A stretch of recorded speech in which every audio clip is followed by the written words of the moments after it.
প্রতিশ্রুতির দুই রথ দ্য ডুয়েল অফ প্রমিসেস লিখেছেন সাংবাদিক মোহাম্মদ মহিউদ্দিন। উপজেলা শহরে নির্বাচনের ঢোল বাজছে, রঙিন পোস্টারে ছেয়ে গেছে দেয়াল, আর প্রতিশ্রুতির ফুলঝুরি উঠছে বাতাসে। পাকা রাস্তা, নতুন স্কুল, ঘরে ঘরে চাকরি, প্রচারে মুখর গোটা শহর।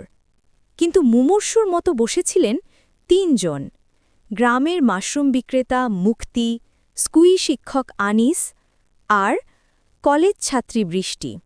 তারা শুনছিলেন, কিন্তু ভাবছিলেন, ভোটটা কি দিতে যাব নাকি এবারের মতো ঘরেই থাকব। মুক্তির মন পড়েছিল কাঁচা রাস্তার দিকে।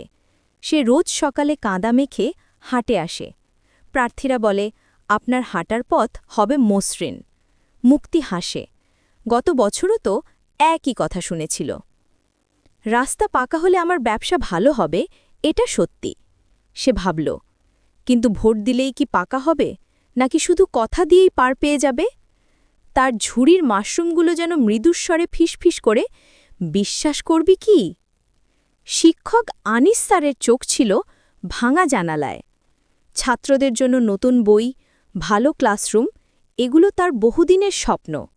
প্রার্থীরা এসে পায়ে হাত দিয়ে শপথ করে, শিক্ষা হবে সবার আগে। আনিস স্যার দীর্ঘশ্বাস ফেলেন। প্রতি বছর একই শপথ, ভোট দিই, আশাও করি। কিন্তু পরের দিন থেকে তাদের ভুলে যাওয়া শুরু হয়। সততা কি আর রাজনীতিতে বাঁচে? আর ছাত্রী বৃষ্টি, সেই ছিল সবচেয়ে বিরক্ত। সে চায় মৌলিক পরিবর্তন, শিক্ষা আর স্বাস্থ্যখাতে বড় সংস্কার, দুর্নীতির উচ্ছেদ। প্রার্থীরা দেয় ছোট ছোট প্রতিশ্রুতি, সামান্য সুবিধার টোপ। এই সামান্য ভোটে কিচ্ছু বদলাবে না, বৃষ্টি তার বান্ধবীকে বলল। বড়জোর একটা সস্তা সেতু হবে, যেটা আবার দুদিন পর ভেঙে যাবে। ভোট দেওয়া মানে পুরনো ব্যবস্থাকেই আরেকবার সায় দেওয়া। ভোটের দিন সকালে সূর্য উঠল। মুক্তি দেখল তার কাঁচা রাস্তার কাদায় নতুন করে আলো পড়েছে। আনিস স্যারের মনে পড়ল তার ছাত্রদের মুখগুলো, আর বৃষ্টি ভাবল, না যাওয়াটাই আসলে নীরব সম্মতি।